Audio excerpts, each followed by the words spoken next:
The key to building a fortress chest is going to be having bulletproof shoulders. So most people in the journey to get a bigger chest always end up hurting their shoulders. And there's a couple of reasons why this actually happens. Most shoulder pain is caused by basically three different things. So the first one is flat back bench pressing. So what that actually means is when you bench press, your back is completely flat. That's not good, and that's not optimal when it comes to building a bigger chest.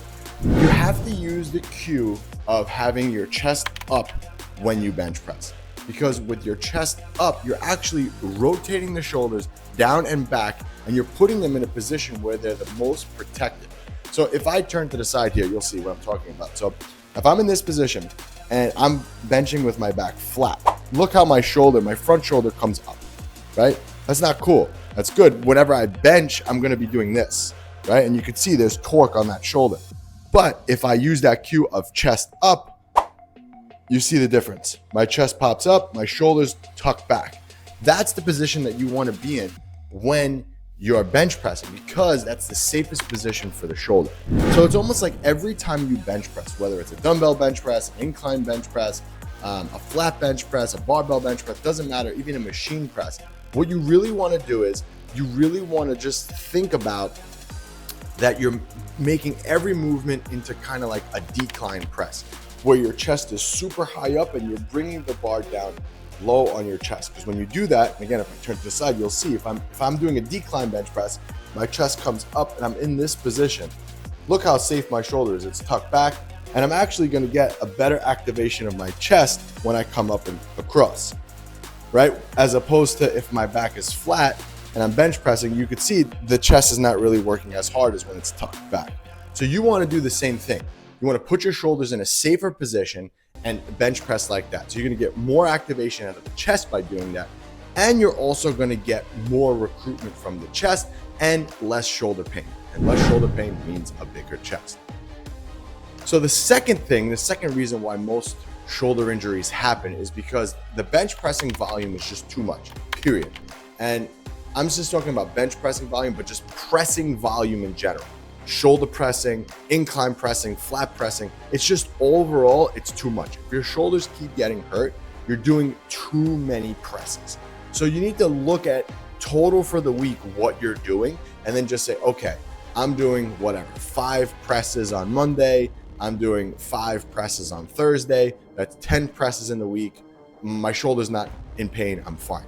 But I would just kind of lump all your pressing together. So lump your bench pressing, your shoulder pressing, group it all together so you know how much pressing volume you can take. Because sometimes your pressing volume is through the roof. Most guys, they'll do 3 pressing movements for chest, and then they'll go into do 2 or 3 pressing movements for shoulders too.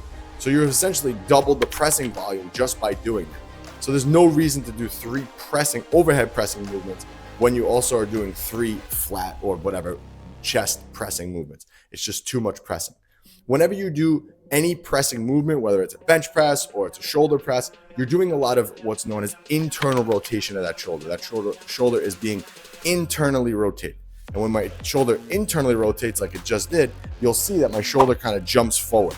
So too much internal rotations like that will actually cause pain in the shoulders. So which leads into the third point here, which is you need to be doing external rotation. So you need to get out of that internal position.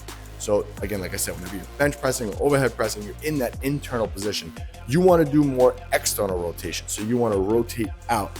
So an external rotation, you basically use a band or a cable, you set it up, you set yourself in this position, and you rotate your shoulder and your elbow across the line. And you can see when I do that, I'm externally rotating the shoulder and I'm opening everything up.